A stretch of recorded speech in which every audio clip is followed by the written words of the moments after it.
Okay, I'm hitting record. Recorder's on. Whenever you're ready, go for it. This is Dara McKinley from howtoforgive.com, and you are listening to Vroom Vroom Veer with Jeff Smith, reminding you that you are anatomically designed to forgive. Learn more at howtoforgive.com.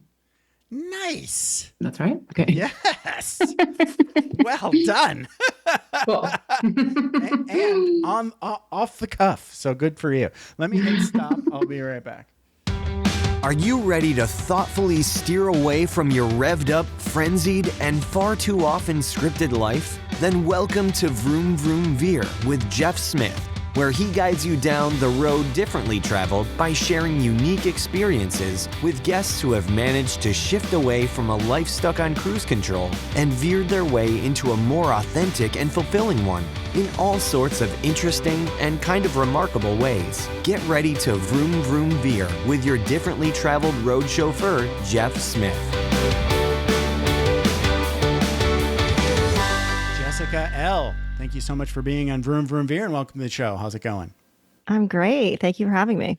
So you are at jessicall.com, and that's Jessica the Ordinary Way, Gessica, and then LELL.com in the Midwest. So talk a little bit about what you're most excited about in your business today.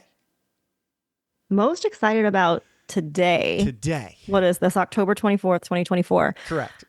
So my business, Yes. to be clear on what it is, I am a Martha Beck-certified coach, and I focus on hard decisions. So people come to me when they are struggling to make a big decision in their lives that feels very hard and very intractable. It could be big, but it could also be small. Sometimes the small decisions feel very challenging for people. Right. So Okay. that is what I do. And what I'm excited about is that I've got a great client session coming up this afternoon with someone who's doing some professional transition stuff. Okay. And I'm really excited to see what she's got going on this afternoon. That's awesome. See, transitions, vroom, vroom, veer. It's perfect. Yeah. I love it. Some people describe my show as it's all about career transitions. You know, probably mostly true, but also life transitions too. So let's go back in time and pay the bill of the brand, as they say, and talk about Jessica L. growing up. So where did you grow up? I grew up in the Midwest in a small nice. town in southwestern Indiana. Wow. Okay. Southwestern Indiana. I'm from Michigan. Oh, okay. Michigan is beautiful. I was just there over the summer for the Yeah. first time. Okay. Yeah. Did not understand. Like I've been to Chicago. I've seen Lake Michigan, but Yeah. we were on the east side of the lake, Okay. west side of Michigan. Okay. And I was like, oh my God, it's huge. It is an inland sea. Yes. It's an wild. It's like looking at an ocean, right? That's how it felt. And Yeah. we were boogie boarding in the lake and Okay. it was Wow. phenomenal because, I hate the ocean. Okay. I hate the Stinks, salt water. smelly. It stings. It Yeah, itches. yeah, It's ugh. Yeah. I'm with None you. of that. Yeah. None of that in I Lake know, Michigan. right? Maybe this is where I need a summer home. Yeah. Right. Well, you know, did you get bit by mosquitoes? Did you go out in the woods? Did you get the Oh, I don't do real- that. Oh. Good for you. I don't do that. You'd get along with my wife. Yeah, no. She's like, I don't want to go out there. Why? Why go out there? That's how I feel too. Like we don't need to do this. We are adults. Right. There's a city. There's buildings. There's places Yes. to shop. Yes. Okay. Now I'm tuning in to Jessica L. energy. Okay. So what were you like in high school growing up? Were you like one of those jocks or a princess? Did you fit into any one of those stereotypes that people talk about? I fit into, oh, that's interesting, because it's kind of like seeing yourself from the outside. I think if I were to say a stereotype, it would have been like the smart Asian. It's hard not to be smart Asian, right? But I mean, There's I was a good pressure student. to do that. Yeah. Yeah, I was a good student. I got straight A's. I played the piano. I played the violin, obviously, because I've Right. got a Korean mother. Right. Have to do all these things. She's got the So I mother play- checklist, right? Yeah, so I played Yeah. the instruments and I did pretty well in school. Okay. I was very serious, Very you know? academic. Very Yeah. yes. I want to Very serious. I want to Mhm. I want to win life. Kind of Yeah. overachiever, right? Yeah. Well, okay. Hey, you know what? That pays off quite well sometimes. So I would imagine you decided to go to college. So I did. yeah. Yeah. So how did that work out? Well, I graduated. You know what's interesting? Okay. We'll leave it at you, that. you know what's interesting Okay. is that I started from this like kind of very straight and narrow. Like she gets straight A's. I don't think I was voted most likely to succeed, but I think I was nominated. Okay. I don't think I Okay. won. Can't remember. Gotcha. But So I was one of definitely those. get that vibe. Right. I was one That of those overachiever kids. vibe. Right. Yeah, where Yeah. you just kind of expect their path is going to be straight. All she has to do is not screw it up, right? All she Okay. has to do is like just do the thing, right? So Right, I right. went to college. I went to Indiana and I did very well. I did very well in college also. And the plan was, gosh, when did I decide this? Early, I was like, I don't really know what I want to do. I've never known what I wanted to do. We would do those like career battery assessments or whatever in high school. Right. And I could never, nothing ever felt right. Like I Okay. pass out at the sight of blood. I can't do a blood draw and remain conscious. Me And too. so Yep. medical stuff was never do going to that. be Right. a thing. My mom was devastated. She's like, just get over it. Like, you could be a doctor if you just get over this whole That's passing out awesome. thing I that love you do. that. I love that. Yeah. Like if you could, if you would, right? Right. She was like, just stop it. Just Stop it. quit doing that Yeah. and go be a doctor. Right.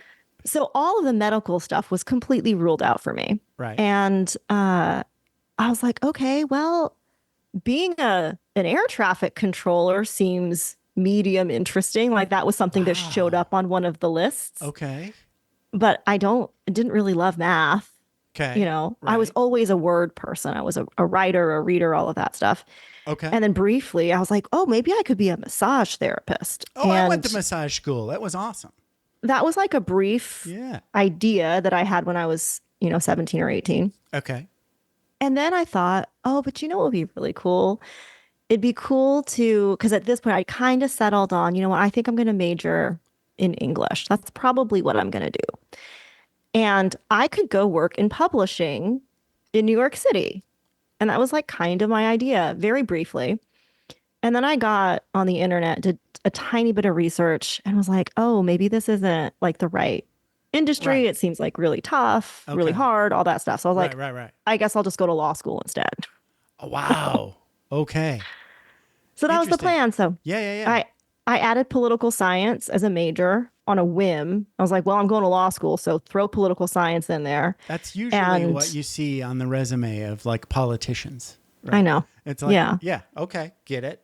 Like I you had get- no interest in it. None.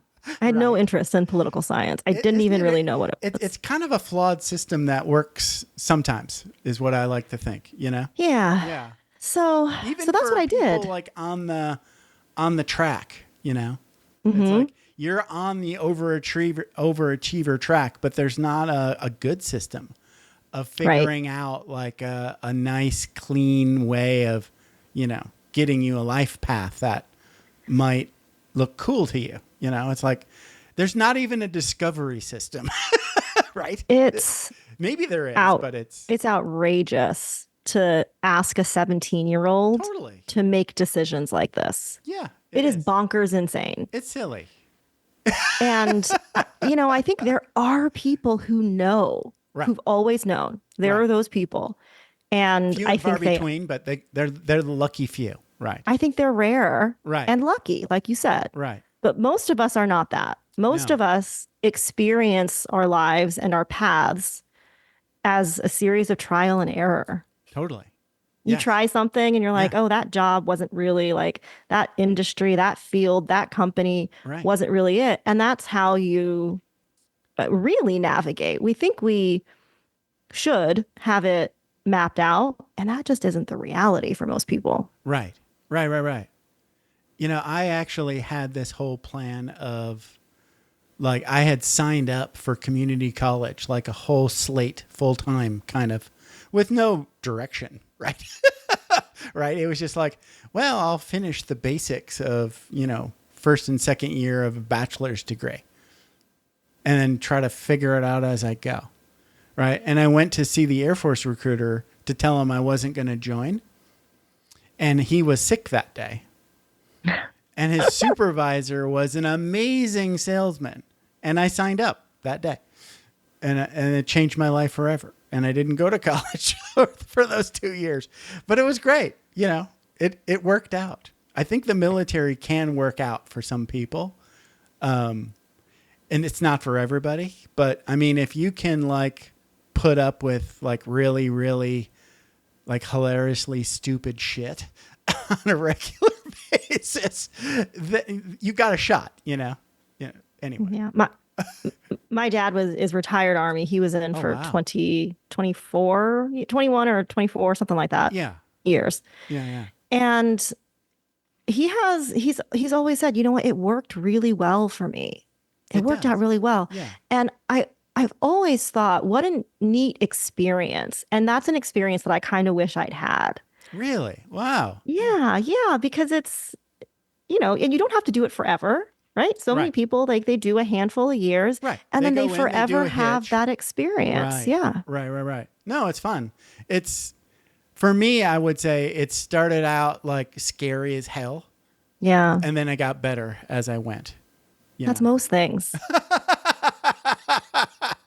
But there was a lot of quitting involved too. So let's talk about your career path. So what did you end up doing after you graduated? Did you get the law degree first? That's fun. No, I did not get the law degree. Okay. So I graduated from college and I had decided early on, I think sophomore year of college, that if I was going to go to law school, I was going to go to the best ones. Like one of the best ones in the country. That's where I was going to go. Okay. And so I did all of my little planning research and I looked up, what are the GPA, what's the average GPA, what's the median GPA, what's the LSAT score, what do I need to do in order to get into one of the top 14 schools? Right. Yeah, what is it? Yeah. Okay, great. Now I've got a direction.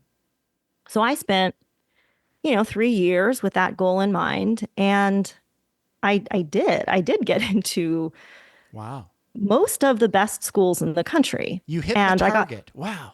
I did. That's impressive. And I got scholarship money. I know it sounds so great. And then you're like, yeah, but you didn't actually go. So I got in, got the scholarship money. You have to celebrate the win. I mean, you had a goal, you saw the target, and you did it. Regardless of what you choose after, celebrate that as a win. That's that took me a long time because we don't do that. I don't do that enough. You did that. You achieved that. Yeah. So good for you. Yeah. So I graduated from college in 2010. Okay. And, so we're talking kind of post, like we're in the Great Recession at that time. Right. And the legal market was in a tough spot. And I was looking at, I was like kind of tired from college. Also, my boyfriend lived in Arizona and I was like, I kind of want to like go hang out with him instead of going to law school. Okay. You just needed a break. I needed a break. And I asked for a 1-year deferral and the school granted it to me. So I just pushed back my matriculation by a year. And in that interim, I joined AmeriCorps, like the National Volunteer Program. Yeah. And I moved to Phoenix. And then that's where the struggle really started. When I talk about helping people make hard decisions, this was the first big one for me. Right. Okay. Because I started feeling intense doubt about going at all. I kind of kicked the can down the road by deferring for 1 year. Right. But, 6 months into that year, I was like, okay, it's getting real. Like you need to rent an apartment in Virginia. You need to like all of these things. And I started really battling with, do I want to go? And I couldn't answer that question cleanly. Like, it was such a conflicted question. Yeah. And you're like 20 something now, right? 24. 22, 23. Okay. Right. Okay. That's still, you're still a kid, Yeah, you've lived some life, but it's still, that's really hard decision to figure out, And when you have no idea what it's really like. Right. As you're kind of writing some of your admissions essays, they're like, well, what kind of law do you want to practice? And I'm like, I'm 22 years old, man. Like, Right. Exactly. I don't know. Yeah. And so I think the ones that actually become lawyers know the answer. I agree. Or they've lived a little bit of life. Not everyone enters law school when they're 23 years old. Right. They're coming when they've had a bit of a career. But one of the things that I did during that year off is I started just reaching out to people, to alums from the law school that I was going to, and also from my college, my undergrad. And I remember I just starting to ask for like, hey, what do you like about your career? That kind of question. And one attorney in the Phoenix area took me, like he had an appointment with me, which I really appreciated. Wow. Nice. And I kind of floated some of these, like, I think he could sense my hesitation and my doubt. Yeah. And he said, is there anything else you've ever wanted to do? Because maybe you should go do that first. Oh, wow. Okay. Good suggestion. It was a good suggestion. And I found it completely unhelpful. I was like, tell me what I should do. Right. Because I was like, there isn't anything else. I don't know. I remember that is what you really, really crave at that age, is just tell me what to do. It's the certainty. Yeah. But the thing is the system, like that system that you remember when you were in college and you were like, okay, what do I need to do? Right. But you had the skill set to figure that shit out. Right. Okay. GPA. Got it. Okay. Whatever. LSAT score. Got it. Right. And it was a certain thing. If I follow this little track, I'm going to get what I want. Right. So not all of life is like that. Right. It's like you get out of the beginner mode. You're suddenly out of the, what do they call it? Tutorial of the game. And now you have to make a real decision. Right. And that is so true, because what happens, like that type of guided path doesn't last that long. No. Right. And you're off the path very, very quickly. And you're like, okay, now what? Right. So I really struggled. I talked to a lot of people, talked to my family, talked to my friends. No one understood the struggle. They were just go. You had a golden opportunity. Yes, exactly. Just go. Right. And not helpful. Not helpful. And it was very painful. I laugh about it now, but the pain of that indecision was so deep. Right. And it got to the point where I was, waking up 30 minutes before I had to be at work, going to work, and then coming home and like napping from 4 to 6 or whatever. Yeah. Because when I was sleeping, that was the only time my mind wasn't racing. Right. About am I going to go or not? Right. Wow. Yeah. That kind of indecision is crippling. Yeah. Yeah. It was really tough. It borders on like that depression, anxiety kind of pressure. That's the obsessed. Closest. You're obsessed. Yes. You're not depressed, but you do have a shit ton of anxiety because it's like you're obsessed with that decision. And you're not going to move forward until you either shit or get off the pot, as they say. Mm-hmm. Okay, so let's talk about it. What was it like when you decided? So cut off one future and go out in the wild blue yonder kind of thing. Yeah, the pain got to be too much. I was like, I can't live like this anymore. Okay. And I just decided if I cannot fully move forward, if I'm feeling this much anxiety and doubt, then I can't go. Like I cannot go right now. The feeling almost makes the answer for you almost at that point. Yeah. What I always tell my clients is like, once you tell yourself the truth, like the real truth, which is sometimes very hard to get to, then the decision is spontaneously going to make itself. And it's not so much Because I think what a lot of people do is they're like, okay, I'm going to make a decision by Tuesday of next week, and then I'm going to stick to it, and I Right. will not change my mind. Right. And they try to force it. And that's a very logical mental process, and Right. it discounts whatever emotional, spiritual truth Right. you know deep down. Totally. And so for me, that truth was like, I don't want to be a lawyer. It's amazing. I mean, so it sounds like when you made the decision, yes, it was hard, but after you made the decision, then it was like a relief. It always feels like a relief. Right. The truth always feels like a relief. It feels like a sigh. Right. And I did not know what I was going to do instead. Like a lot of people think with their decisions that if they choose to do or not do something, then the alternative comes along with that decision. No. The alternative never comes along with it. Wouldn't it be nice? Yeah. You kind of have to stand in the void for a Yes. while first. I Like, would say sometimes the void feels better than the indecision, oh, I 100% but agree. not forever. Not forever. You The eventually have void- to start to move. Exactly. The void will creep up on you and do its thing too. Yeah. Yes. Yeah. And it'll make you like, oh, okay, well, what are you going to do now? Yes. Yeah. And this keeps So- happening. That's why the show is called Vroom Vroom Veer, right? Mm-hmm. Like while we're does. vrooming, right? We've made a decision and we're moving and we're making decisions and we're making money and we have things worked out. This doesn't last forever. Oh, that was such a hard. I remember the first time that I heard it's a quote. It goes something like, you know, success isn't like failure isn't final, but the other part of that was like neither is success. Right. And I remember the Yes. first time I heard that, I was like, oh my God. Yeah. You yeah. mean I used to have this delusion that that my career path would be linear. Like I started to make a little bit of money in my mid 20s. And Right. I was like, oh, great. I will never make less than this. And that has not proven to be true. Right? Right. Yeah. Yeah. Things yeah. go up and down. And Yeah. that's okay. That's like Fine. how life works. Yeah. Yeah, indeed. Yes. Indeed. So, okay. So now the big question is, what do you end up doing? I like saying it like, what do you end up doing? What did you find next? What did you fill the void with? Yeah.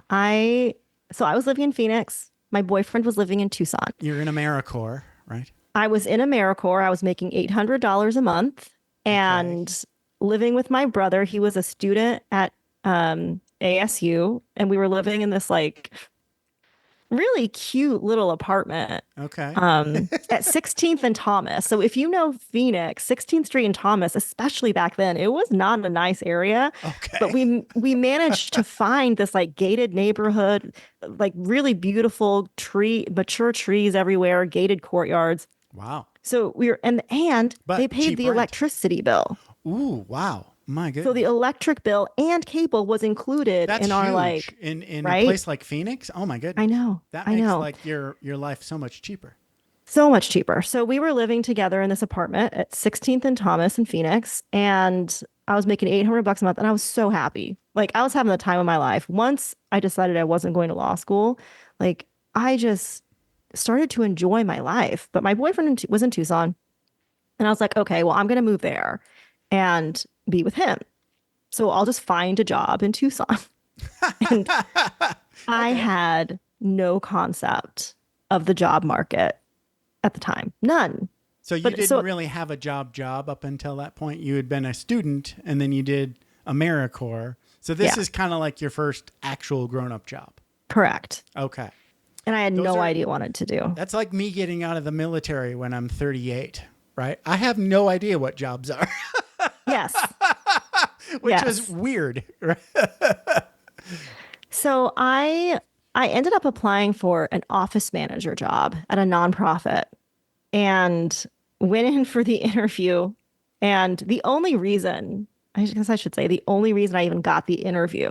So I found the job listing and I was like to my boyfriend at the time, I was like, hey, isn't this person that you know involved with this organization in some way? Like I've heard you mention it. And sure enough, I did have a loose connection Okay. to this organization. Had no idea who they were, what they did. Okay. But I applied for this office manager job. I said, hey, I think you might know, Bob Jones, Right. whatever, kind of name dropped in my cover letter. Right. And they brought me in. And they said afterward, they were like, yeah, you weren't qualified for the office manager job. And I'm like, how? How can you not be qualified to manage a small office for a small nonprofit? But they hired someone else for that job, but called me about a development job. So in fundraising for this Okay. nonprofit. Okay. And they were like, are you interested in being a development coordinator? And I was like, yeah, I am. I have no idea what that means. Good answer. I've never heard of this before. Right, What are you right. talking about? But yes, I'm interested. Right. So I got that job making $13 an hour and was so happy. I called my parents. I was like, guess what? I got a job. I'm making $13 an hour at this nonprofit. And they were like, you could have gone to law school. Right. Right. That big old Asian disappointment is now staring down on you. How is that feeling to you? I mean, are you getting like lots of like pushback from everybody for not going to law school? I got a fair amount of it. Yeah. Not like pressure, but I think there was just a lot of bewilderment. Like, Right. What are you doing? What are you doing? Right. And it was crazy. So I went back to my hometown last fall. My dad was having some health issues, so I moved back there. And I went to the dry cleaner one day, which was owned by a Korean family. Okay. It's a really small town. It's not a Yeah. big place. Right. Everybody knows everybody. I went in, Yeah. dropped off my pants, and I started talking to the guy who owns it. And, I said, oh, you might know my mom. She's XYZ. And he was like, oh, you law school, that was you, wasn't it? And he Ouch. said, you made the entire Korean community so proud. We were just so proud that you'd gotten. And I'm like, oh my God, this was literally 15 years ago. Wow. And does he know I didn't go? Let's let him just have that illusion, maybe. I know. But that I didn't even realize. At the time, I didn't realize that. You were carrying the torch for Korea at that moment. Or that and I'm sure my mom had been so proud of me and was telling her friends and Right. all of that stuff. And then to be like, well, she's living in the desert now, Yeah. doing something. She's got a job making $13 an hour. I had health insurance. Ouch. That's tough. That's tough. I mean, Yeah. I experience, my mom still brags about me, even though, she doesn't really know what I'm doing anymore. Yeah. But yeah, parents have that, like, it's like, well, they're living their lives through you kind of idea, Yeah. And that vicarious proud. I need something to brag about. Go do something cool. And like, it's all good now, but it was hard. That was, Yeah. So it was very, very interesting to have that feedback last fall. Like, oh shit, Oh shit. I let People everybody remem- down. people remembered that. People remembered that I let them down. Maybe your parents don't necessarily brag about things that don't work out. They just kind of like, yeah, she's doing all right, right? Maybe Yeah. just tone it down a little bit. Sure. Just let them sure. believe what they believe. Why Right. not? They can fill in the blanks. Exactly. It's all just storytelling anyway. Agreed. Okay. So, all right. So you're in Tucson now, right? And you've got this job, and I don't even know what that is. What's development? What does that mean? What are you doing? So What's it's this job? fundraising. Oh, okay. So you're It was fundraising. it was fundraising, but I did events. So I was basically the events girl for this small nonprofit, and I had So a you're doing blast. you're doing like marathons and like We had a cycling race. Okay. We had a cycling Right. race, and then we had a fashion show and a gala. So those were like my three big things for so the you year. have to like send out letters to Subaru and all Yep. these. Yeah. Okay. all that stuff. You do the silent auction, you do the live auction. But you know what? That's awesome because that's a real skill set that people kind of like. There's tons of I was in like this Red Rock Search and Rescue, and they didn't have a fundraiser person. I couldn't believe it. All of their fundraising, they would just get money from people on the team. I'm like, people, you're not doing this right. You need somebody that knows how to do it. I learned so much. I learned so much, and I was exposed to some really wonderful people, And how got to nonprofits work and how they get money. Yeah. It was wonderful. I learned so many useful skills. Right. And from there, my career just kind of has always just unfolded. I was doing some work recently, some contract work to help fill a pretty high level position at a company. And so I'm doing all the resume review and so I've looked at a couple hundred resumes for this high level position. Wow. And what's been fascinating to me is to see two things.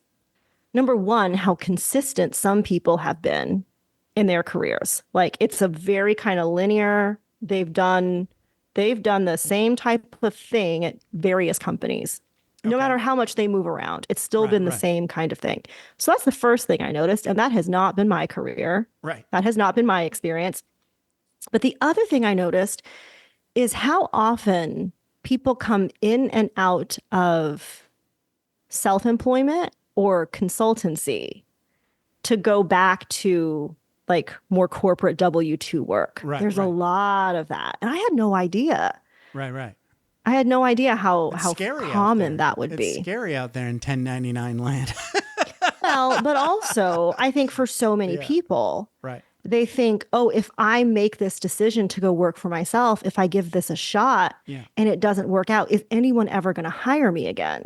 Yeah, and that's scary. Right. All of the evidence that I have seen from these resumes you get hired. Is that yes, you can always go get a job. Here's the thing is like, we live in this wacky world where you can have I know people with net worths through the roof, like 10x me.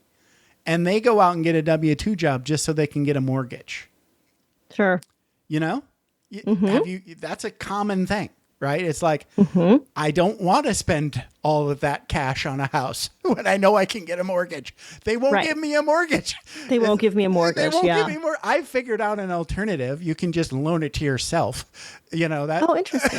Yeah. You can just, you can go take out a loan, and then, pay it off sooner. Anyway. But yes, the last job that I got was mostly, I would say 30%.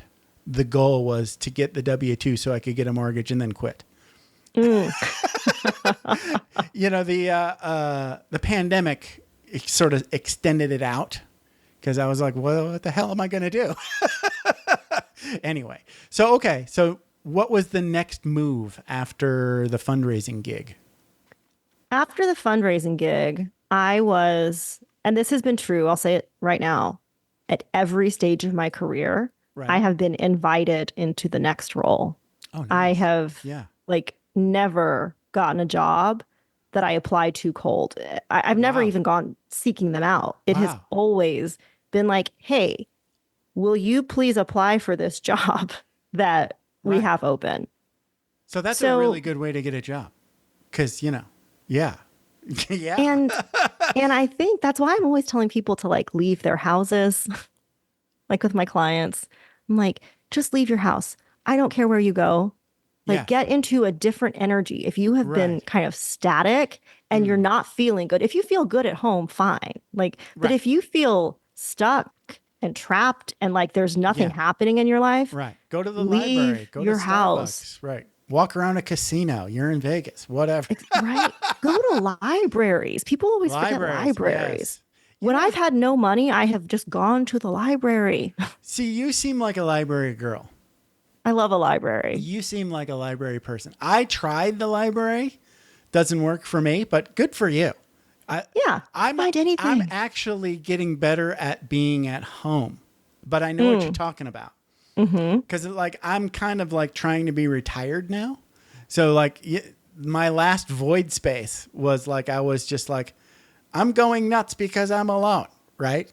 Yeah. And I would go places, but Vegas is weird. It's like you can't just go cheap in Vegas. Vegas isn't as fun if you live here, right? Okay. Because like if you come here and you're on vacation, your plan is to spend money. Right. Right. You're getting a room at the place where everybody has fun. But if you're a local, you got to figure out where to park. You don't want to break the bank. So it's a different kind of challenge when you're trying to be thrifty. But anyway, For sure. I digress. All right. So I went to a hospital foundation. So similar type of work, but for a hospital foundation, doing events, fundraising. Okay. And then after that, I'll just kind of run through them. Sure. And they all happened the same way. Like Come I please did a help job us. Yeah. I did it for a job for a little bit, and then someone's like, "Hey, come work for me." Right. The next jump was to a real estate development company. And I worked for the developer doing communications. Okay. So kind of staying in that wheelhouse of writing and communicating and doing. I was never great at social media.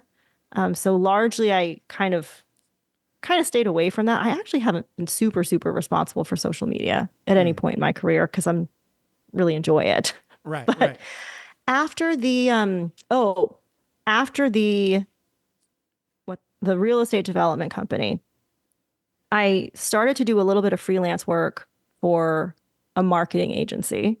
They asked me to come do some freelance stuff. They were like, "Hey, are you available to do any freelancing?" And I was like, "Well, I've never done that before, but sure. If you need help with projects, I've got some time." And around that time, I was married at the time, and my husband had been in real estate for some time, gosh, I don't know how many years, but he'd had an established business at that point. Okay. And he started looking at me and saying, like, "Why aren't you doing this work for me in my business? And like, we could do so much together.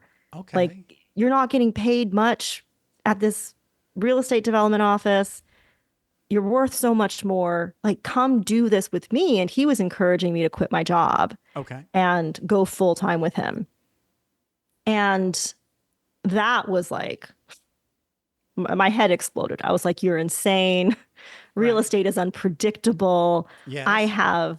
Even though my salary is small, I get paid every 2 weeks. Right. I have health insurance. Yes. All You're of making these things. sense. You're making sense. Tons of sense. So I was like, "Look, I'll just do some stuff for you on the nights and weekends." And so for about a year, I'm like writing email newsletters and stuff on nights and weekends, and nothing really changed. Like doing the stuff on the side did not move the needle for his business. And then finally, I was like, "Okay, I'll quit. I'll come work for you." And that was like the first big leap of faith. That was second big leap of faith. Oh, yeah, I guess you're right. Or maybe third or fourth. But yeah, at least second, because you didn't go to law school. That's a big deal. So this was, going into self-employment for the first time. And I learned so much. I did that for 5 years. We ran that business for 5 years. We ended up starting an insurance agency together and doing a couple of other things. He flipped houses, and I learned so much about running a business, managing people. I was a terrible manager, right? Like, not a fun person to work for. I couldn't see it at the time. Right. I can see it now. Yeah. And then when, our marriage ended, I was like, "Well, got to figure something else out now." I need another job. Right. And then COVID hit.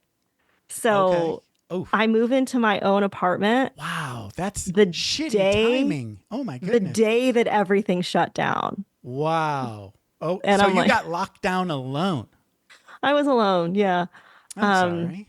No, you know what? It ended up being fine. You went through a hermit phase for about 2 years. I did. Yeah. I did. Okay. And so when I left the real estate business, I reached back out to that agency, that marketing agency that I'd done work for, freelance work years before.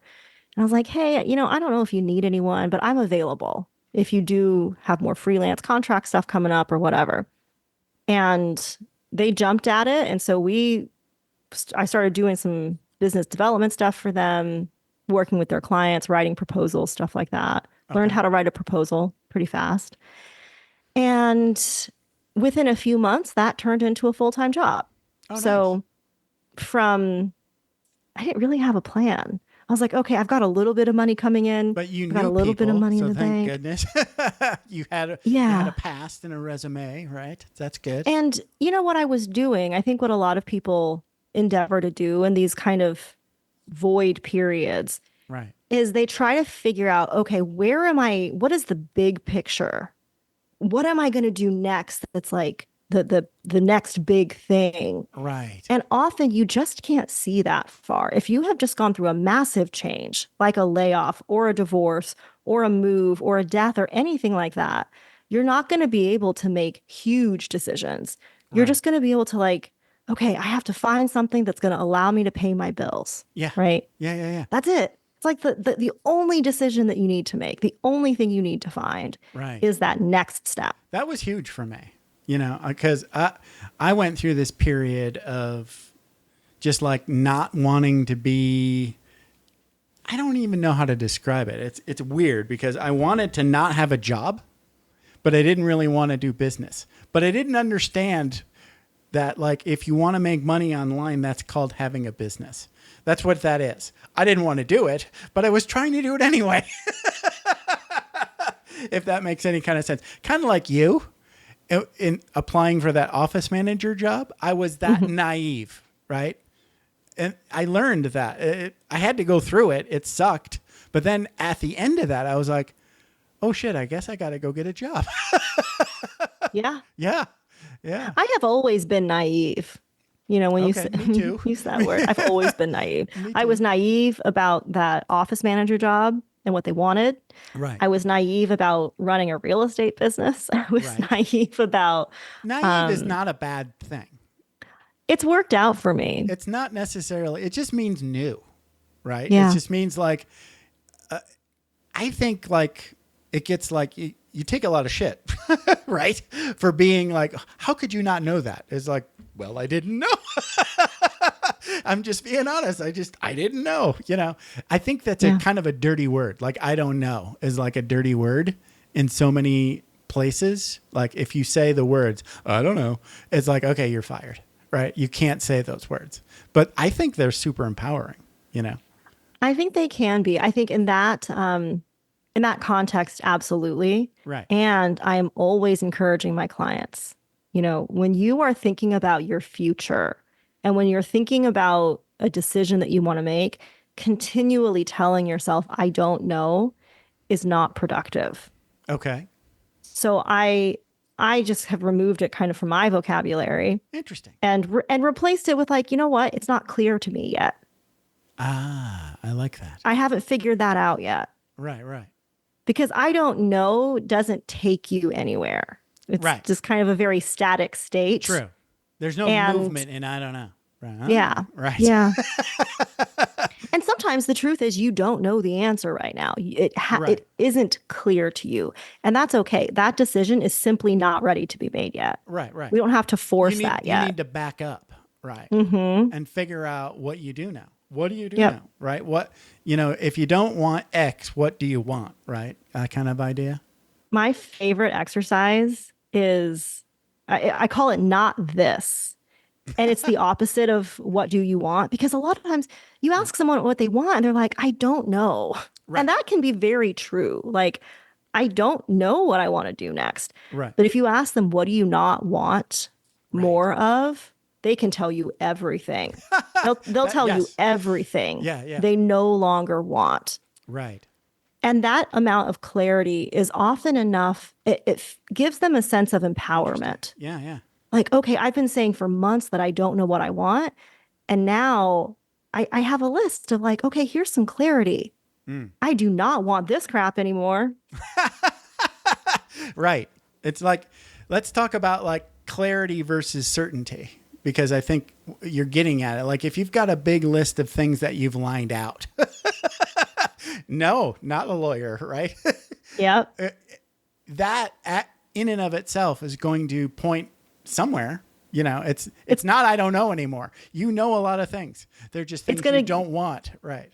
Yes, it's going to give you a directional heading. Right. So clarity versus certainty. We're so conditioned to seek out certainty. We want to know how something is going to work out. Right. We want to know how we're going to achieve it. What are all the steps? That's why people sell so much crap online about like, Right. I will show you my 5-step method to making 6 figures in your business this year. I'm like, oh, please spare me that. Yeah. Like, spare me. Why I don't are want you to see selling it. it? Yeah. Why don't you So- just do the thing that you're teaching me to do?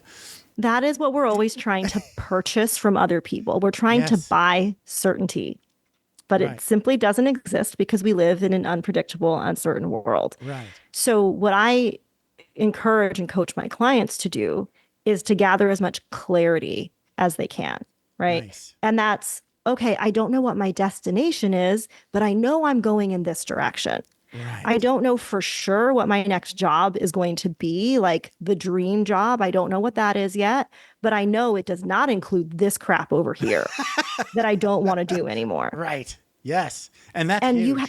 you have that clarity because then you're no longer applying for jobs that you don't actually want to do. Right. Right. Or you're not dating a guy who is the opposite of what you actually would ideally like. Right. Right. Yeah. This reminds me of when I tried to play guitar. Right. I was just bored and I thought, guitar might be fun. Right.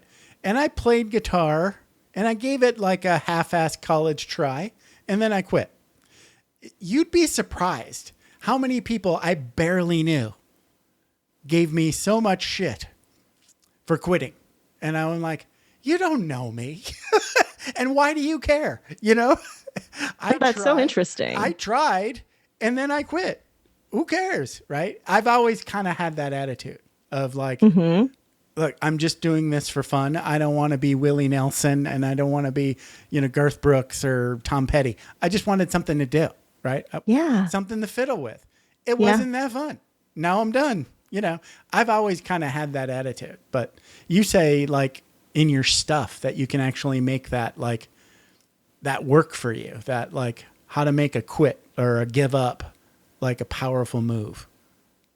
Yeah. I think, you can call it quitting. You can call it giving up. Yeah. Those are probably not what you want to call them. Right. Well, I think, if you are a spiritual person, you've seen it. It's a spiritual teaching across every, right.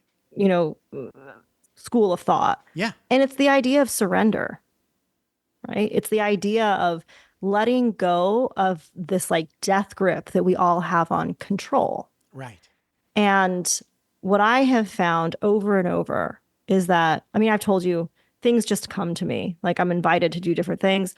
Yeah. And when those things come, because it continued after I left the real estate business, it just continued from there in kind of larger and larger, more mind-blowing ways. Right. But those things have almost always come to me when I have surrendered what I expected to have happen. Right. I'm like, okay. I might not get that thing. I might not get it. Okay. What else? Right. What else might be out there? And then like clockwork, something new and interesting comes in. And it might even be better. It's almost always better. It's almost always better. Yeah. And that's so hard to believe. It requires such a depth of faith in the universe or in God or in whatever you believe in, something outside you, but also in yourself, right? And that's where I try to get people to start. The faith in yourself that you can figure it out. Right. Yeah. You can make a different choice. Most people never give themselves the chance to realize that they can, in fact, figure it out if things don't go as planned. Guilty.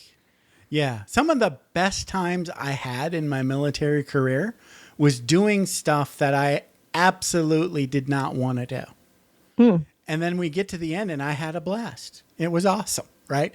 And I'm like thanking the people that made me do it.